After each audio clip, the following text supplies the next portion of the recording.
Okay, I want to welcome everyone to this session. It's an hour-long session, and I'm going to give you the structure of what to expect in the hour so you can navigate through where you want to navigate. I am doing this live, super excited to be able to do this live.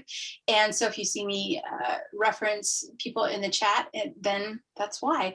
Also, there is a Q&A section in here for all of the participants that are attending live. Feel free to put questions in the Q&A section for me. Others can also go in there and upvote on the question if it's one that you really want answered as well. My name is Bo Maxwell, and I'm the founder of the Sage Method. I've been teaching the Sage Method course since like 2008. It's all a blur. It's been a very long time. And for many years, I taught it in person, and now it is online. I'm here for three things, two of which are tools that I want to teach you, and I'm going to do those right out of the gate. After that, I'm going to then answer any questions that we have in here. This will be recorded, so people will be able to access as a replay, absolutely.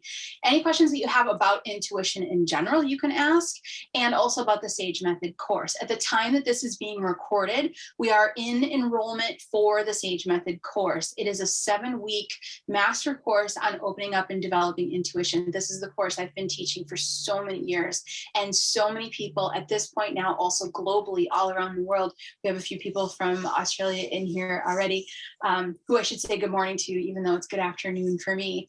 But people all over the globe now are taking this course. And so I do like to jump in during enrollment to have this time with you, not only to give you a couple tools that you can start using right away that are like really impactful with your intuition, but I also want to answer questions that you might have about the course, because it's a 7-week commitment that we're going to go together when we take it. And this has to be your time. You have to be ready for it. And so sit with it and say, is this my time? Is this it? Now, if you're watching this recording, enrollment might not be open for the Sage Method anymore, but you can always get on the wait list for the next opening enrollment. We open it 1, sometimes 2 times a year.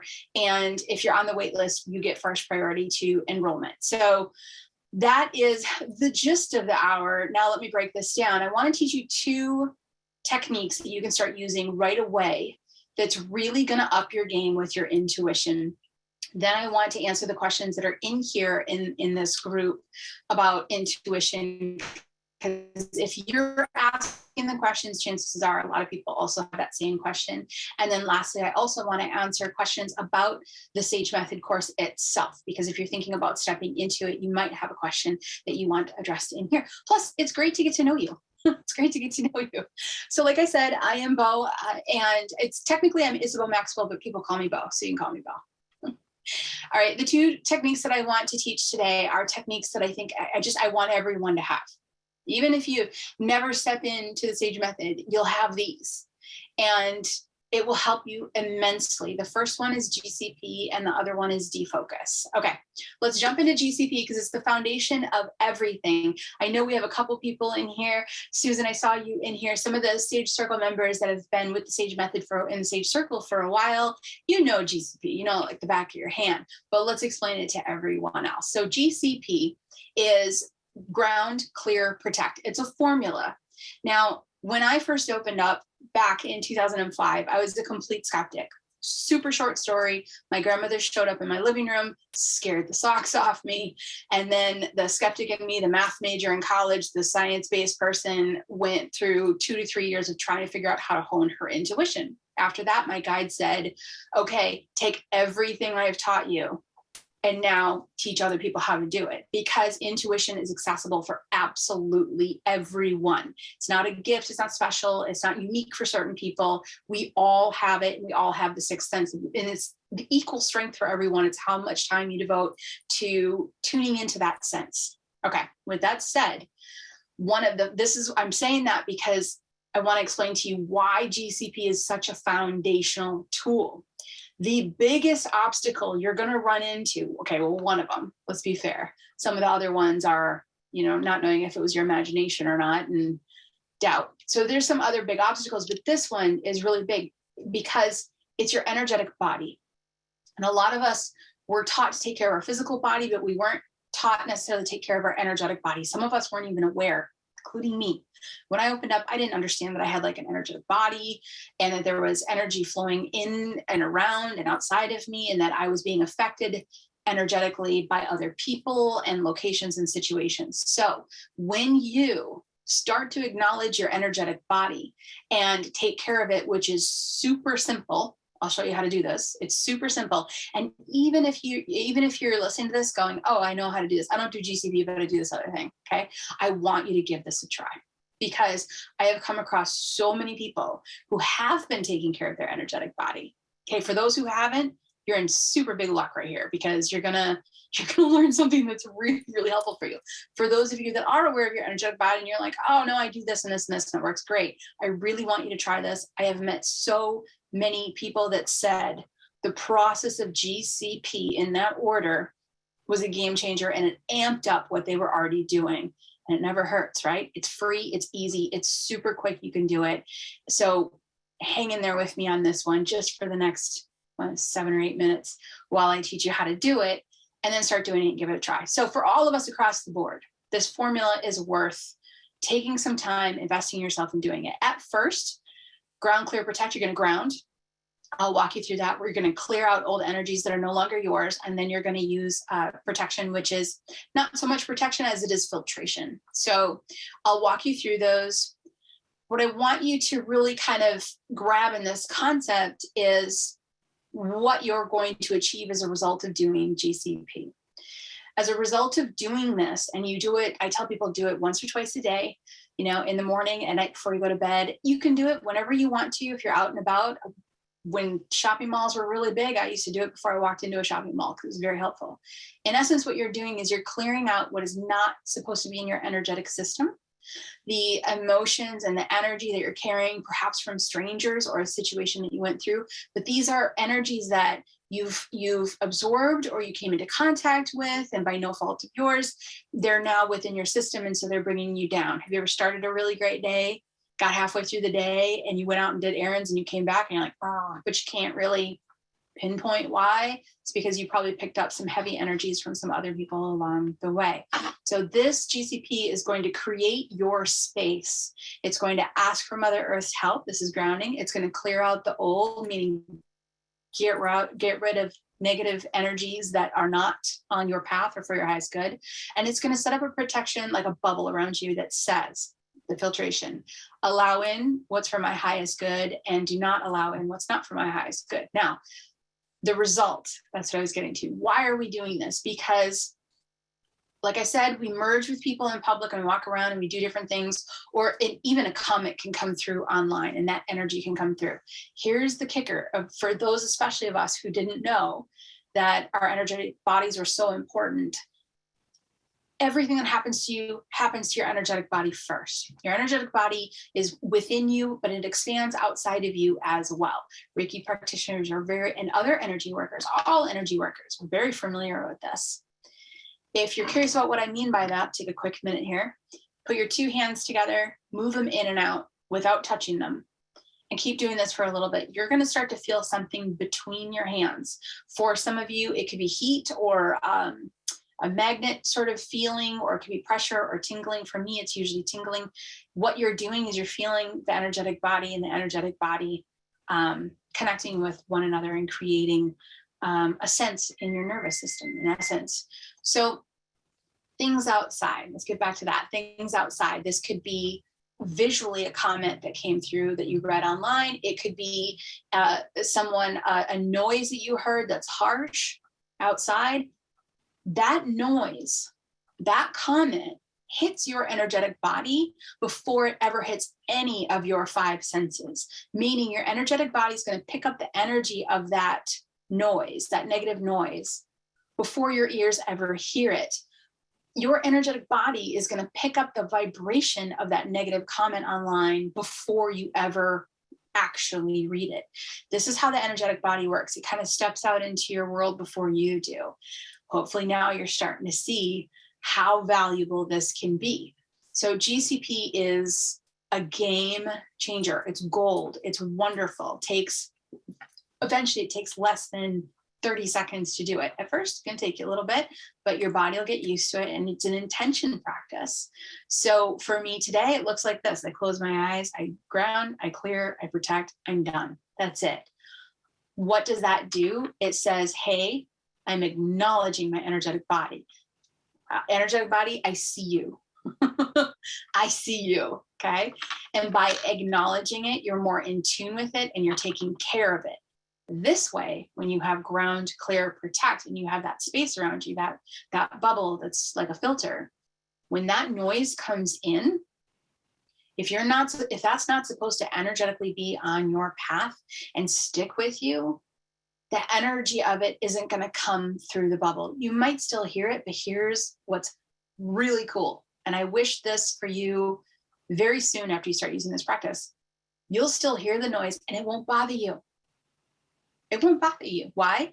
Because the energy of it is what really triggers in and links into our emotions. It's the energy. It's the reaction to the energy. It's not necessarily the sound. I mean, you could listen to me just hitting my fingers together. That doesn't bother you because there's no negative energy behind it. So when you take care of your energetic body like this, what you're saying is no to that which is not supposed to be on my path. Side effects may include finding yourself responding more than you react. That's delicious. That's wonderful. For me, it was huge. I am, I don't know. It's all a blur. Type A Taurus. Okay. So for me, I've had many, many years of being very feisty. So if a negative energy came in, I would react. Now I don't so much because not unless it's a really extreme case, I don't because I've got this practice of GCP. So I'm not functioning off of the energy that somebody else is deciding to give me. I'm functioning off my decision on how I want to interact with the situation. Just that sentence. Like if this is recorded and you're listening to it, just go back 30 seconds and listen to that sentence one more time. And if that doesn't give you reason to do this once or twice a day, here's the thing. You do it quietly, you do it, and it's just closing your eyes, done, and you're off. It's a way of saying daily, I see you, I acknowledge you. Now, ground, clear, protect. We ground, okay? This is an intention exercise, so you do use your imagination. Imagine something that's going to connect with the earth in such a way that you're going to ground into Mother Earth. Some of you are very familiar with this and some might not be. So I'll give you some visuals. In essence, what I would do is I would be requesting, hey, Mother Earth, I need you to hold me and make sure that I'm grounded and anchored into the earth. Now, a couple of visuals. Perhaps you imagine tree roots coming out the bottom of your feet and anchoring into the ground. Perhaps you imagine, like I like to imagine a rope going around my waist and going down into the earth, shooting down to the middle of it, and then pulling tight, kind of holding me to the earth. Whatever anchors you to Mother Earth, asking Mother Earth to help you with that, that's the process of grounding. And it's that simple. It's that simple. Be creative with it. Be creative with using it in a way that works with you. Are you connected to flowers or metal or, or tree roots? What really resonates with you? Use that. When you do this grounding, I had an opposite reaction when I was first taught grounding. It was my guide that taught me about GCP in the order of that formula. You got to do 1, then 2, then 3. That's what makes it work so well. But initially I'd heard somebody talk just about grounding. And I remember thinking, I don't want to do grounding because I'm trying to go up there. I'm trying to tap in and raise my vibration. So why would I want to ground? And my guide had a really great point. It's like a telephone pole. The deeper you bury the pole, the taller the pole can be solid without wavering. So anchoring just gives you that foundation to be able to go higher. Now, the second part of this, so we've grounded. Second part of this is clearing. And in this one, I want you to pick an element that you love: water, earth, fire, wind, anything like that. And take that element. I want you to take a minute to just imagine that element going all the way through your system, all the way through your energetic body, through your physical body, and washing away anything that you no longer need on your path. Meaning the crabby person at the post office that you walked through and they were in line and they were like, it's taking so long. Their energy might have kind of come into yours. That's totally fine. Now it's time to clear that energy away. This is an intent imagination exercise. Lastly, we're going to do the P in GCP. We're going to protect.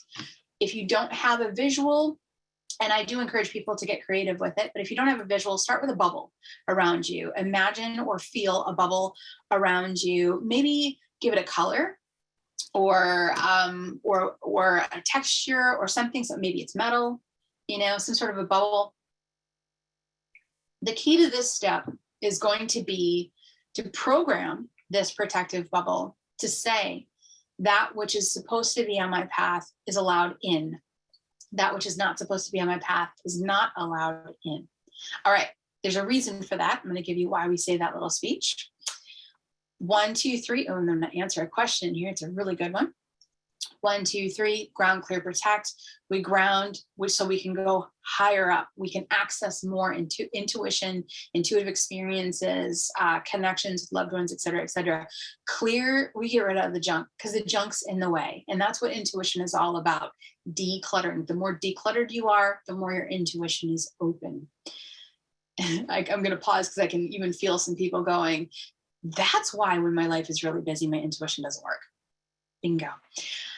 The third part is protection in the sense of putting that bubble up and saying, if it's not supposed to come in, then it won't. See how easy this could be. The first time might take you 2-3 minutes to do it, and I'll let you do it on your own.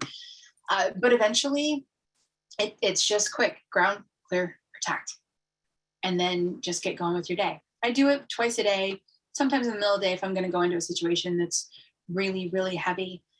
The thing is that when it comes to, I mentioned something that I was going to get back to it. When it comes to the bubble piece, the setting it for the intention of your higher path, like if it's for my higher path, let it in. This is what I was going to get to. Sometimes on a rare occasion, let's say you're in a fight with, I don't know, your sister, because sisters fight. You know what I mean? Let's say you're in a fight with your sister and you GCP, ground, clear, protect, and you still feel anger in the fight. It might be because it was supposed to be on your path. You're supposed to feel these. So GCP isn't going to stop you from feeling, all negative energies, but it is certainly going to stop you from taking them all in regardless. So this is your way of saying, I am now delineating between what is supposed to come in and be part of my energy and affect me emotionally and what is not. Another great thing about this tool, first off, you can see that this tool is the foundation for amping up your intuition. This tool is gonna, because it starts to clear out junk and your intuition is just trying to move through your system. And if there's a lot of junk in the way, it can't. So this is like taking 7 leaps forward when it comes to opening up your intuition. This is the very first thing I teach in the SAGE method. It's taught in a lot more detail because I have more time in the SAGE method to teach it, but I'm giving you everything you need right here, right now to do it. And you'll see all of a sudden you're going to start to have more and more intuitive moments. Might be a couple days from now, might be a week from now, but do it and keep doing it. Just keep going. And you'll start to see the days that you don't do it. But there are going to be times when the stuff that comes through is supposed to, be heavy or hard to deal with. And in that moment, it's on your path and it's for your highest good. If you have a whole bunch of negativity, a whole bunch of emotions that are not yours, they get in the way. Okay, I want to answer a quick question over here. Great question. Jennifer says, can GCP work for those who may be putting out jealous energy toward us? Yes. Yes. Jealous energy, hate, frustration, things like that. Because let's face it, it's not a perfect world. We have a lot of people out there that are angry and frustrated, and some of them aim their anger and frustration or jealousy in one direction instead of from the source that it's coming from. It's very human, it's natural. We're all trying to just get through our days and such. So there's no judgment as to the situation that the other person's in. But yes, Jennifer, great question. GCP can definitely help with that. And as a matter of fact, what it's going to do is it's going to take away that ick factor that you feel from them. So someone's jealous, so they lash out at you. And you feel ick, right? I'm like mimicking what it would look like. I don't know. You feel ick and it comes in, and then you're responding to this person through ick, which sounds like, and I'm going to be direct. I'm going to go back into my memory banks here and speak from experience. Maybe I had an experience like this before I started using GCP where I'd be like, oh, really? Oh, you're jealous? Well, and that's like I told you, I'm feisty. I've always been very feisty. So before I started doing GCP, that would have been my reaction. Now with GCP, unless your anger is supposed to happen to you on your path to maybe make you change something monumentally for a whole bunch of the good of other people, for the most part, 95% of the time, You're going to do GCP. The jealousy is going to come through, and you're going to have compassion because the ick didn't hit you. Now the awareness hit you mentally, and you're like, oh, this person is struggling with jealousy. And if someone's struggling with jealousy, they're struggling. Their happiness and their contentment and their confidence, they haven't found it yet. See, that's the shift. And when I learned from my guides early on that this type of a shift was possible, I was blown away. So I want you to absolutely jump into GCP. I'll go back to a couple of these as I can. If you've got a question, just so I don't miss it in the chat when we're live here, put it in the Q&A for me, because that's what I'm going to look at toward the end. All right, that's the first one. GCP might take a minute to get the visuals for you the first few times, but it'll become quick. Please just do it and then observe.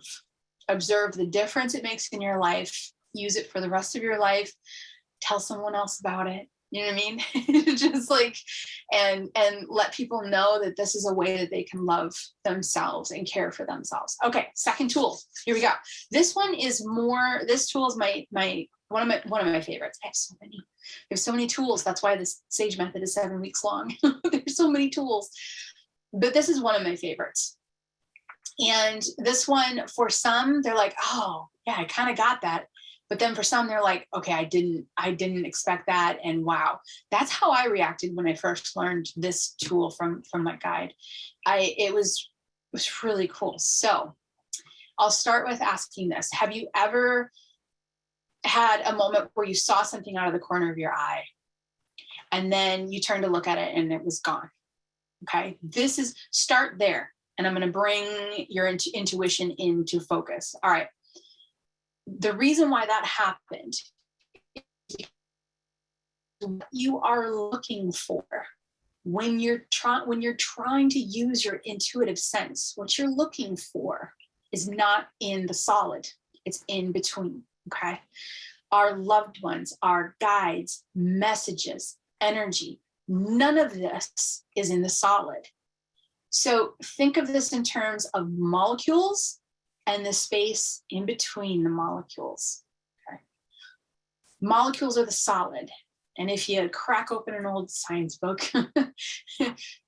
there's a lot of space. There's more space between the molecules than there are molecules.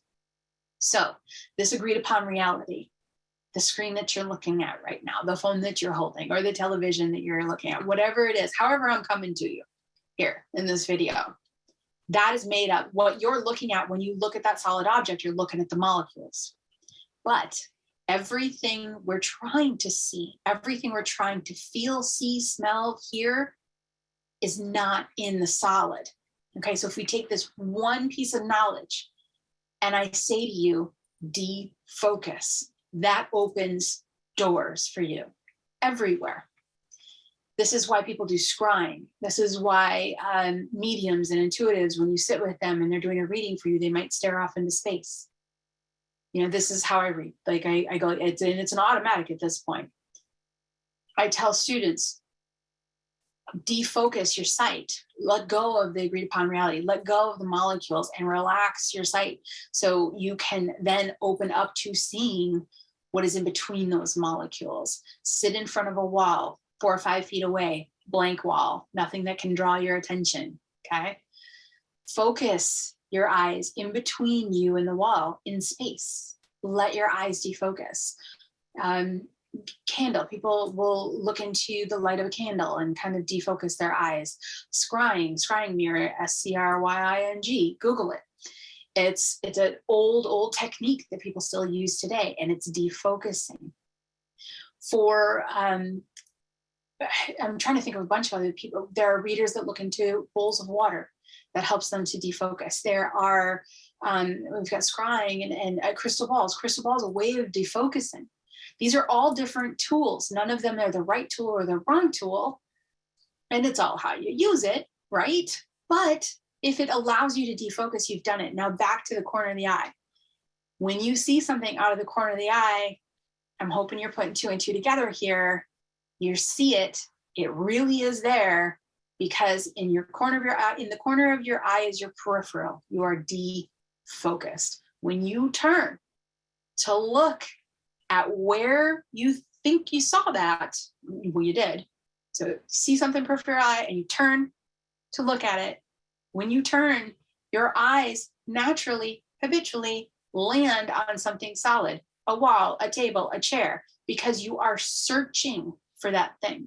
When you are searching for that which you saw out of the corner of your eye, you're searching for molecules. You're trying to land on something solid.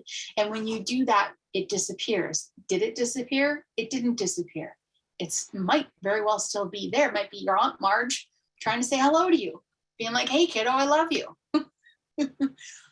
But when you focus on the molecules, when you turn to look, you can't see. Now, moving forward, defocus, defocus, defocus. This tool, hopefully now you can see why this is one of my favorite tools. I love this one. This tool is, the reason why I love it is it's another game changer. It opens you up, but I'm going to put kind of a second layer onto this tool. Let go of expecting how you're going to see something. Let go of how you heard someone else saw it, or what you saw on a show, or what you were told as a kid. Let go of all of that. Here's my last tip for you for intuition before I dive into the questions, which I think are going to bring up more tips. But when you do this, know this, that your intuition is using your other 5 senses. It utilizes your nervous system to deliver messages. So if you decide you're going to hear something, and that's not how your unique intuition is wired, because everyone is wired differently with their intuitive sense. If that's not how you're wired, you're going to sit there forever waiting to hear something, and you never will, and you'll be discouraged, and you'll have issues like with patience. Okay, I have issues with patience, but if you're impatient, you'll feel that.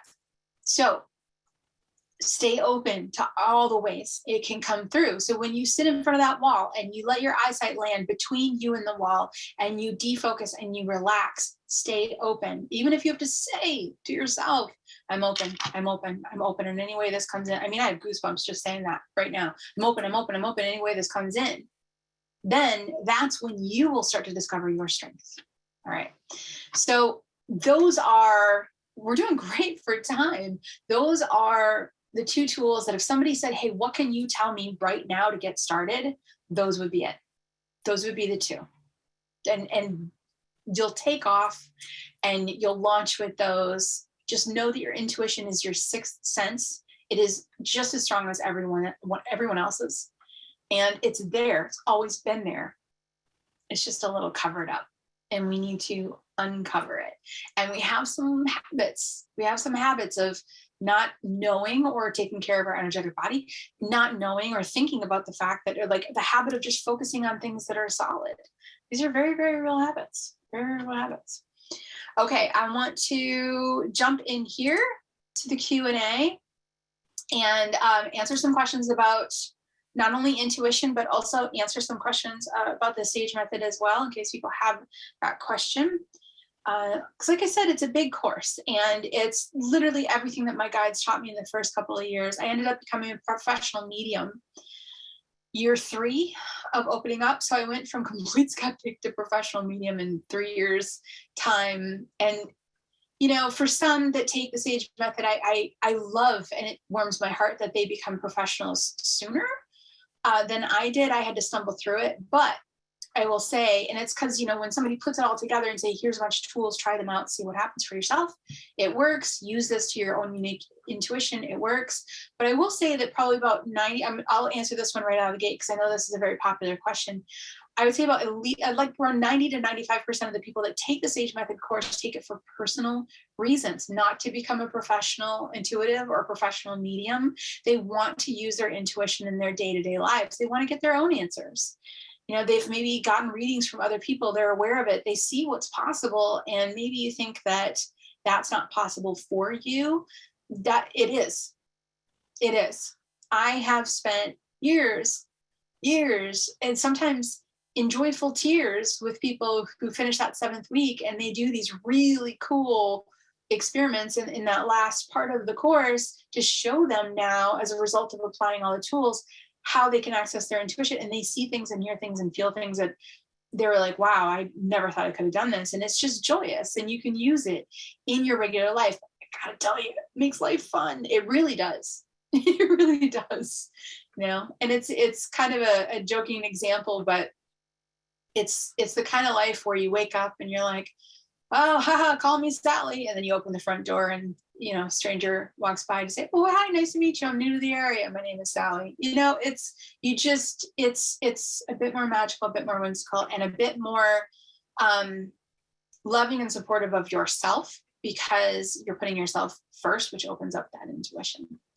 Okay, Robin says, is using intuition like being intuitive? Absolutely. So in terms of, I'm going to take Robin's question and kind of expand a little bit on that, of what I was just saying. Actually, too, Robin and I are in sync. Being intuitive, using your intuition, when you do it for your personal life, because like I said, almost everyone that goes through the Sage Method, that's what they're doing it for. There's a small percentage of people that go on to train directly with me to go out into the professional world. But most of the people, they become part of the community with me as well, but for their own personal reasons. Being intuitive and using your intuition means being able to reduce the lows. This is how I will say it. Life is like this, up and down and up and down. I've got a great example for this one, actually. When you start to use your intuition, when you are being intuitive, when you are intuitive, you follow your instincts, you follow your intuition, you follow, the act of being intuitive is giving you information that you maybe didn't have access to before. As a result of that, you're going to make some different choices. You might reschedule something, or you might, choose to not do something, or choose to not buy this, but instead buy that. And then you start to see the results of those choices that you're making by making those intuitive decisions. Meaning, what would that look like? That would look like someone saying, I had to tell you, everything in me tells me that I shouldn't go to the store today, I should go tomorrow. And then, like on the news, you see that something happened in the store and you're like, whoa. But it becomes more, and I know many people have had experiences like this. I know you have. I know you've had that gut moment where you're like, I feel like I should pause. I don't know why. When you open your intuition, when you go through something like the Sage Method, when you step into the world with being an intuitive and being, I don't even want to say being intuitive, because that's a label, like you're taking something on that you're not already. You are intuitive, but having access to all of your intuition, you understand why a little bit more. You can get more information around situations, and it's more easily accessible when you do want to tap in to ask a question, to say, should I do this or shouldn't I do this? Your intuition speaks loudly versus super quiet and subtle. And a really good example of this was, I was years back, I was driving a car, and I had this really cool car. It was like a 1970 something Saab, and I loved it. And I also had this rock solid belief that it never broke down. And I was living an intuitive life as a professional medium, and was driving this car around, and I was running errands. I was by myself, and all of a sudden I heard a guide. I heard my intuition. I don't even think this one was my intuition. It was more just myself, my intuition saying, hey, the car's going to break down. And it went totally against my pattern of, oh, this car is a tank. It never breaks down. It's a beast. It's beautiful. And it came in loud and clear. The car's going to break down. And I said, well, I should listen to my intuition. And I didn't necessarily know what I was going to do with that. I was at a stoplight in the middle of town. And I turned to look, and there was a repair shop, like a block that way. And I said, well, I might be 10 minutes late, but for some weird reason, this had to have happened. I'm just going to pull into the parking lot. I don't know why. I'm just going to follow. But it was so clear. It came through so clear. So I pulled into the lot, pulled into a parking spot, and the car died right after I pulled into the parking spot of the repair shop. So are the lows going to happen? We got the highs and lows. We're going back to that. Are the lows going to happen? Yeah. The car is, we have cars, and they're going to break down. But here's the cool part and the fun part about using your intuition is that you get a little bit of a heads up. What I didn't have to do by being closed off, because my intuition spoke, I didn't have to push the car out of the road. I didn't have to call for a tow, even though it was right over there. And I pulled in and I walked in and I said, well, my car just died. And they're like, well, is it on its way? Because they're used to cars getting towed in. I said, it died in your parking lot. They're like, Turned out it was a little plastic piece that broke and something shifted and then it stopped running. And so they replaced it. I think I was out $12 and I was back on the road in like 20 minutes. So the lows still are going to happen, but they're not going to happen as painfully because you start to listen to your intuition. So that's a good example of it. All right. Nicole says, I feel like I'm being given information that I don't understand how to interpret. Great question. Not great that you don't understand how to interpret it yet. We'll get you there. But Nicole says, they keep coming up in different methods of trying to access my intuition, but I feel blocked from understanding. Any advice? Absolutely, Nicole. Okay. So my advice to you is to start something called a dictionary. And I want you to just a separate journal, find a journal that you're not using for anything else, mark it as your intuitive dictionary. And I want you to keep dates and record of the things that come through. And if you don't understand them right now, that's okay. Two things. First off, you might put it together later. I'm going to tell you the Goldilocks story. It's kind of an interesting one. You might put it together later what that means. Then you can look back in the journal and go, oh, okay, I'm starting to see. When I see this, it means this. When I see this, I means this. For many people who, and I'll try not to forget the Goldilocks story. I tend to get off on teaching and then I forget that I was going to say something else, but I will do my best not to forget that. For people that are good with dictionaries, intuitive dictionaries, which Nicole, chances are good, that's going to be your jam. People are good with dictionaries. They have this situation happen all the time where it's like these things come in and I have pieces of information, but they're not lining up and I don't understand why.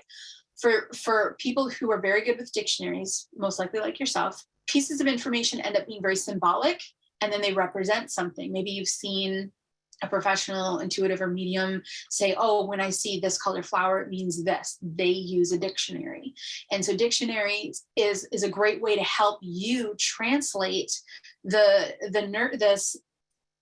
moments that are coming up. I'm trying to think of how to say that because it's different for all of your senses. So the sounds, when I hear this sound, it means this. When I smell this, it means this. When I see this, it means this. Now, our intuition is using our other senses in order to express what it wants to tell us, but it's not always crystal clear. People think like, oh, when you see this, you see it. And sometimes, yeah, you see it spot on for exactly what it is, but many, many times it comes through symbolically. And it's when you start to record those that over time you'll start to see patterns. When I see this, 3 days later, this happens. Or when I get information about this, a few days later, this happens. Also, sometimes we get bits of information to help us understand a situation, but it's not necessarily for us to do anything with it. Just because we get a piece of intuitive information doesn't mean that we have to do something with it. It can just be us seeing more of what's going on around us. Now, I'll give you a fun dictionary one. For me, like I said, I stepped into becoming a professional reader years ago. And I soon learned that the dictionary works really great for me. And this is your dictionary. What means something for me is going to mean something different for you and vice versa. But I remember reading for a woman and I saw Goldilocks and the Three Bears.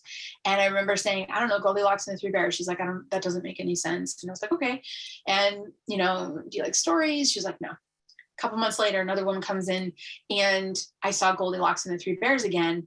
And I was a little nervous because I remember I was like, last time this popped in, didn't make any sense. So I tried to figure it out with her. We couldn't figure it out. That's okay. I moved on. It was a couple times. I don't remember if it's the second, third, or fourth time that it happened because this was so long ago. But all of a sudden it clicked because I knew the woman that I was reading for the final time when I figured out what Goldilocks and the Three Bears meant. When I finally figured it out, I knew the woman had been divorced twice and was working on her third relationship. And I went, wait a minute. I think when I see this, it means this. And that's exactly what it means. So from there on out, once you solidify a dictionary item to mean something, from there on out, your intuition's like, oh, good, I can just show her this. And because think of what it means for your intuition to say, okay, she was married once to this person, now she's on the third one. Or it can just pop up an image of Goldilocks and the Three Bears. So intuition gets a little easier to use when you start to learn your symbols and your signs as they come through. Again, I can't stress this enough. Everyone's intuition is unique and different. So, I mean, the Sage Method is built that way. It's built to give you tools that work for you to find out how you're wired, for you to find out how your intuition flows through your channels and uses your five senses. So I'm hoping, Nicole, that helps. Write out a journal. And the second part of the journal. I remembered Goldilocks, but I almost didn't remember the second part of the journal. The second part of the journal is when you take your hand, writing utensil, and physically write something onto paper, you are bringing that in to something even more concrete than it was when it was just a thought. You're literally manipulating molecules to land together in these words. That's going to help connect you to your guides, to your team, to your intuitive channel even more. The act of writing is a ceremony. So every time you write in that dictionary, it's like the universe and source is going to hear you a little bit louder, where you're like, okay, I saw 3 yellow cats and I'm writing 3 yellow cats down, and the universe goes, all right, she's on board. We got 3 yellow cats. Here we go. We're going to give them to a few more times so she gets it. So, okay, Deborah says, I lost 2 horses in freakish accidents in June 2021 and November 2021. Deborah, I am so sorry for that. My condolences. Horses are, all animals are just, I don't even need to say it to you, Deborah, you know, like in the heart there, you know. Will GCP help you? So let's put this question into GCP being around guide communicate or grief. Let's put it around grief. It will help you go through grief, but I will let you know when you clear out the old cluttered kind of energy that you no longer need, what you will be left with is your energy. And if you need to dive a little deeper into the experience of grief, you might have to dive a little deeper into it, and that's okay. Please make sure you have people around you that can support you and love you through this process. It's very important. But GCP is going to clear out other people's feelings on it, other people's opinions on it, and things like that. And it's going to allow you to process it 100% purely within your own energy. That's a great question. Kay Hernandez has a question. If a person had a stroke or brain injury, will these techniques need to be revised? Actually, if somebody has something out of line medically, a stroke or brain injury, one of the best card readers I've ever met in my life is blind. She's one of the most incredible souls I've ever met, and she's so good at reading cards. So when people have something that has shifted like this, whether it's vision or feeling or taste or anything like that, when they have shifted, many times what I've seen is that it's amped up other sensations, or it's allowed them other, not sensations, their other senses. It's amped up other senses, or it's allowed them to be able to become centered in a way that many of us can't because we're too distracted. So there's going to be something unique for them that's actually going to be a positive when it comes to them accessing their intuition. And now that I've said that out loud, there might be people in your life that you know that might have something like this that you go, wow, yeah, they really are. They're really naturally intuitive. They might have less clutter over their intuition as a result of having more of a direct connection to it. So there's a lot of situations that it could be.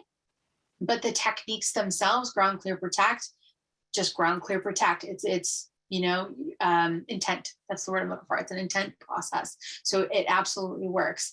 If somebody has lost their sight, that technique is they've already won that technique. To be honest, they've already mastered that technique. That technique of defocusing is for those who are able to really focus solidly on the solid. And that's the habit that they have. I'm asking people to back away from the solid. So applying it in that way will happen. Another defocus question. Eva says, is it normal to have a slight headache when you defocus, or are you doing it wrong? At first you might, because your eyes aren't ready for it, or not ready for it. Your eyes are ready for it. Your intuition's ready for it. Your eyes might, the muscles, relaxing and defocusing is going to probably shift the use of muscles for you. And then that might give you a little bit of a headache. Only do it for short periods of time. It's not a marathon. It's the act of doing it. Okay. Same with decluttering. This is a big part of the SAGE method that I teach. When it comes to decluttering, people are like, well, I have to have my life perfectly decluttered. Nope. You don't have to have the energy of the act of doing it really opens everything up. I can't express that enough. You clean out one drawer in your kitchen, one junk drawer in your kitchen, and that's all you do. The energy coming off of you, the energy flowing within you, that is the decluttering process energy, is all you need. It's the act of it. It's not the achievement of completing it. And the same goes with this defocus process.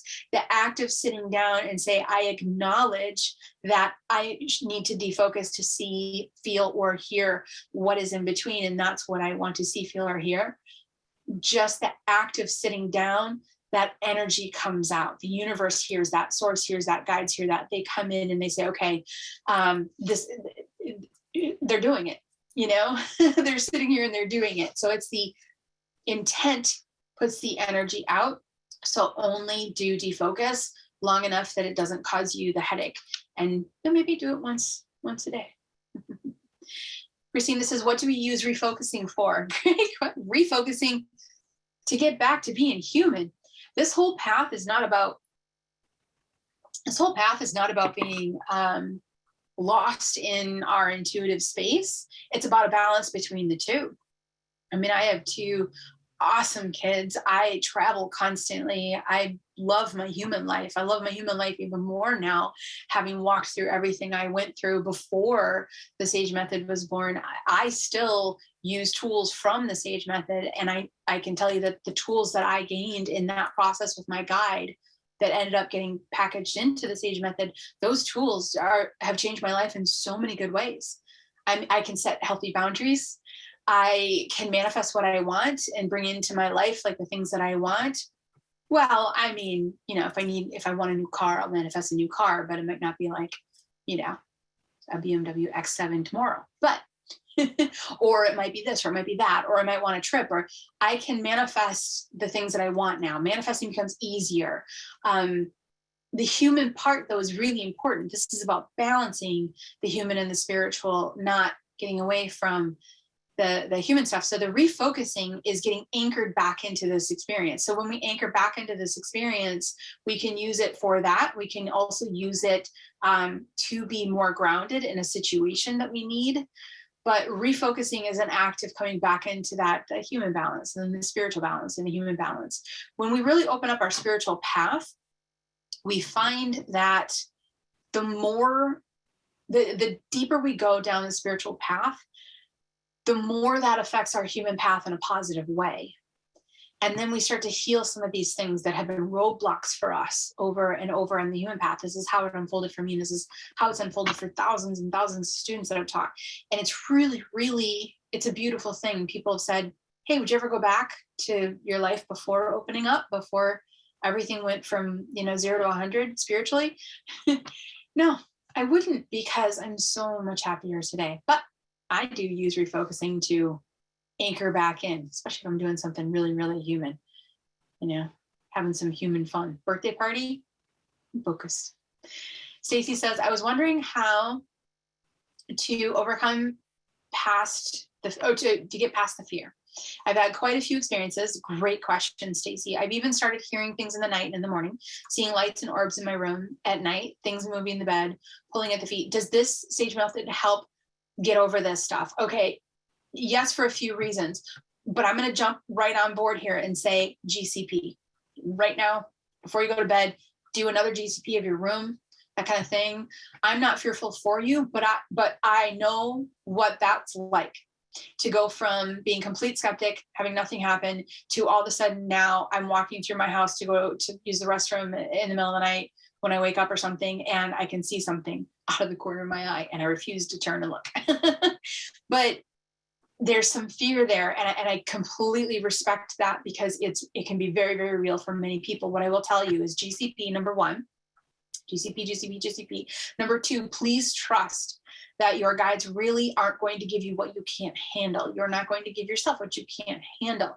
These things come in and they are frightening, but they might be messages that you're naturally starting to follow. All of these fear situations we look back on in time and say, okay, I see why those happened. Same for me. The way that my grandmother showed up was a very frightful moment for me, but I would have never stepped into this if it wasn't that dramatic. The way she showed up for me the first time, I would have never stepped into it. I would have brushed it off. I would have blown it off. And then I wouldn't be right here with you saying, you know, all of this is possible and you can do this as well. So I'm glad it happened that way. With that said, the tools in the SAGE method, the first part of the SAGE method is very much talking about how our system works, our programming body, the agreed upon reality, like this is what we came in, this is where we came in, where we landed, the town we landed in, this is what we were taught, this is who we are.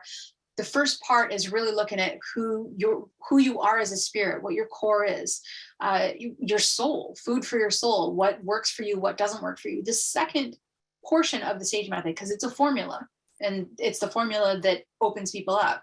The second part of the SAGE method, which I think is going to apply to you very much so, Stacy, is a lot of understanding how this stuff works.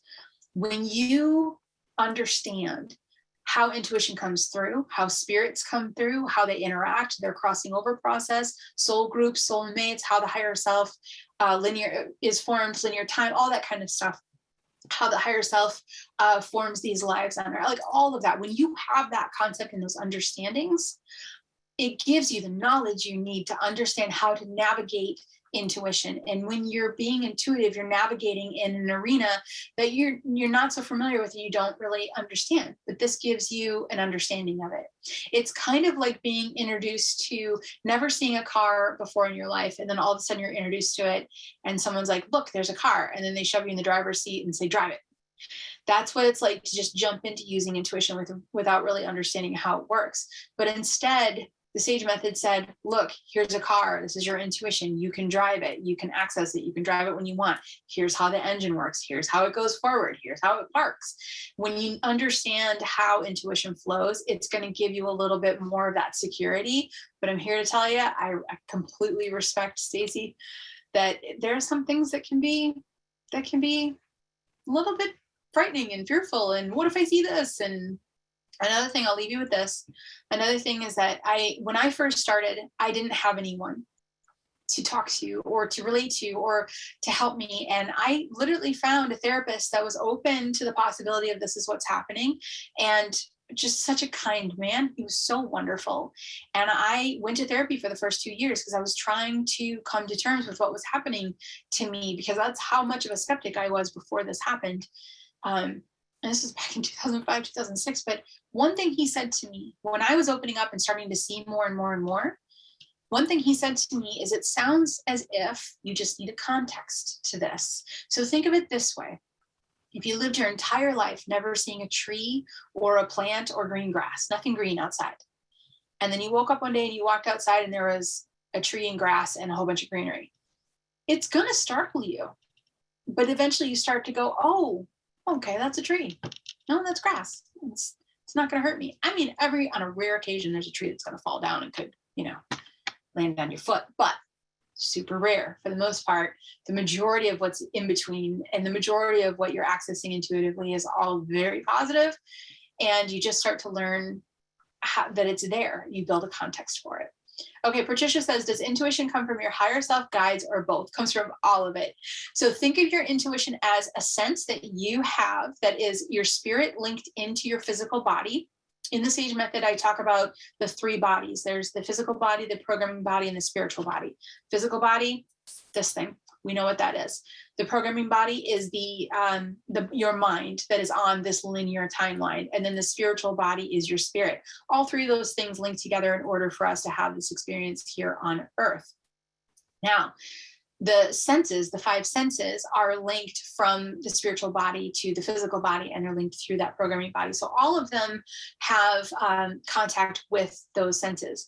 So the sixth sense is a sense, just like when you touch something, you feel it, you taste something, you taste it, smell it, hear it. Your intuition is exactly like the other senses. It just is blocked off. You don't need to use it in today's world. And so we don't. People tell you it's not real. So then we allow, we don't allow, it sounds harsh, but we release the concept that it's real. It would be as if we were in a culture where everyone said, taste isn't real. You can't taste anything. That's not real. And kids grew up hearing that. And then you're like, oh, well, then I can't taste anything. And I'm here today to tell you, yes, you can. You've got taste buds. Now, so intuition is a sense. With that said, the messages, the guidance, and the direction comes from your higher self, from your guides, from source, from universe, sometimes from higher beings, sometimes from Mother Earth, and sometimes from animals. So it's a lot of sources that will use that sense, that sixth sense, that channel, in order to give you a message. So great question. Daisy says, I have so many expectations of myself and others. Is that normal? Or can you give me tips on how to deal with it? I'm assuming you're saying expectations about your intuition, like how, like what you want to be able to achieve intuitively. And patience. It's a tough one. But what I can say is it's one of those catch-22s. When you release the outcome, release the expectation, and instead get into the moment and say, this is interesting. I'm having fun with this. I'm enjoying this. And the more you can get into that moment of, oh, well, that's interesting, I really like that, the sooner your intuition is going to start to open. It's kind of a kicker that if you're out here on the timeline going, how much longer, your intuitive channel is kind of symbolically saying, hey, if you could quit looking at the future, wondering when, you could hear me right now. So it's one of those things that's a tough one to learn. It was one of the hardest things for me to learn, because type A doer, Taurus, forward momentum, when is this going to happen? When is this going to happen? When is it going to happen? It can be really hard to let that go. But the more often you can let go of the timeline and be really interested in the moment and exploring all of the moment that's happening, the more it'll open up faster. So Julie says, okay, I've got time for just a couple more questions. Actually, probably just one. So I'm going to go. I want to see if any of these are upvoted. Okay. All right. I'm an empath. So Julie says, I'm an empath, and suddenly I'm getting messages from my angels through numbers. Side effect of opening your intuition. Absolutely. They're unbelievably on point in their message. Does this mean my intuition is getting stronger? It means you're starting to access your intuitive channel more. What's in between the molecules is also magic, a number, and not magic. It's mathematics. It's sacred geometry. There's alignment that's happening in there that is, well, we could say it's magical, but it's fascinating. It's interesting. Things are connected in ways that we weren't aware of until we open our intuition and go, oh, I'm now starting to see how these things are connected. So when numbers and messages start bubbling up more and more and more, it means you're starting to access your intuition even more. So when you see one of those, I tell people, say, of course I saw that number, because signs come to me all the time. Of course I saw this, signs come to me, of course. And just accept that it's part of it. And that act of accepting that is going to start to integrate something I call the conscious creator energy. Conscious creator energy is amping up more and more and more as these years go on here. And it's more accessible, more easily accessible for people through, in essence, there are a number of different spiritual awakenings happening. And part of that is this conscious creator energy is more accessible. What does that mean? It means that you get to be a little bit more of a conscious and less of an unconscious, but more of a conscious creator of your spiritual path and what comes in and what happens, and you become more of a team member on your team with your guides and your angels and the loved ones that are giving you more messages. So you might be opening up some of that. And we literally have a course on it called Of Course, because people are like, well, how do I access conscious creator energy? There's like a mini class on that. Like, here's how you do it and here's what it is, because it's really, really fun. And it is one of the absolutely fantastic side effects of opening up your intuition. It's one of the reasons I would never want to go back. I love that. Okay, I wish I could answer all of your questions, but I won't be able to answer them all in this round. Please know, like I said, if you're listening to this recording live right now, enrollment is open for the Sage Method course. And it's a huge community. Sessions are done. There's weekly Q&A sessions done live with me that are just for the students. We have a whole forum structure where everybody can connect with everybody. And we have some students that take it and they take it on their own and in their own pace. So it's really, what do you need in order to go through this 7-week process? Are you the type that you're just going to hunker down and do it and it works perfect for you? Are you the type that it helps to do it with other people? We have that as well. When you register for the Sage Method, you get something called a companion box. In the companion box are some of the things that you're going to need. Is the actual printed workbook for the course, because like I said, it's a 7-week course. You're going to have homework and things to do as you go along with these tools to record. So you get the actual workbook. It's a beautiful workbook. There's also, in each of these companion boxes, I like to energetically and positively charge a crystal specifically for you to help you raise your vibration in the energy of the course. It's a very compassionate and supportive and incredible group of people that have gone through the course and have also gone on to become part of the Sage Circle. Some people get into the Sage Circle membership first and then they jump into the course. And some people jump into the course and they're like, wow, I love this community. I want to connect with it. So if you need spiritual community, the Sage Circle is an amazing place to look for spiritual community and find seriously unconditional love, all accepting individuals that are there to support you as you climb your spiritual path, climb your journey, follow your spiritual path. And then there's the Sage Method course, which is, like I said, that's the big one. If you're like, this is it, I want to use my intuition on the regular, I want to be able to answer my questions and know which way I'm headed, this is the course. It's 2 or 3 years of serious training brought down into a couple of weeks to give you all of the tools that you need to develop and to continue developing your own unique intuition. So I want to thank you for coming in here and working with me and being with me here to learn these tools. Like I said, GCP is awesome. Defocusing is incredible. If you're ready to jump into the Sage Method, do so. If you're watching this recorded and its enrollment's not open, get on the wait list. We'll let you know. If right now you're like, okay, I'm on the wait list, or this isn't the round for you, there's also the Of Course course. That's going to jumpstart your intuition as well by getting you into that conscious creator energy. And that's a smaller step to take, but it's a step. And so if you're here, it tells me that you would like to take a step with your intuition. And I'm telling you, I would never go back. All the work I did to do this, I absolutely passionately love my life now. I absolutely love it. Love it, love it. Mwah.